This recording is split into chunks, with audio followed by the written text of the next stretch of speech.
How to hide or show Chrome browser shortcuts. In this video, I'm going to show you the easy method to hide or show the Chrome browser shortcuts. So make sure to watch the video till the end so that by the end of the video, you'll learn how to do it.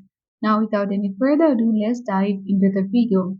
First of all, open any Chrome browser or browser according to your choice. It might be Chrome or Safari.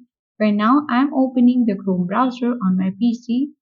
Once you open it, as you can see, here are the shortcuts for YouTube, Facebook, My Maps, and many more applications and websites. So in order to hide this all the Chrome browser shortcuts, you can simply click on this pencil icon at the bottom right corner to customize this all the shortcuts. So let's click on it. Once you click on it, this box will appear or panel will appear at the right corner side where you can see shortcuts. So it has been shown now. In order to hide it, you need to simply toggle off the button.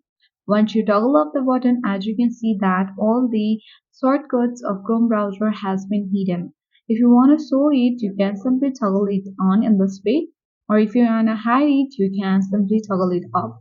So in this way, you can simply hide or show the Chrome browser shortcuts. I hope this video was helpful. If it was, then do like, share and comment on this video. Thank you for watching and see you in the next video.